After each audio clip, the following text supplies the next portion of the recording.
down a lot of bird seed and extra nuts and stuff today because I'm not coming over here tomorrow. I have to work really early tomorrow, so we're not gonna come.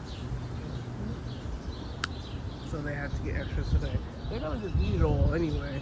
They don't save anything for tomorrow, but I still put that extra. So,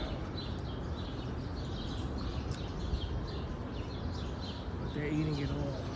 I put down a lot the other day, and everything was gone when I came the next day. Greedy birds and squirrels. That's alright. That was so pretty.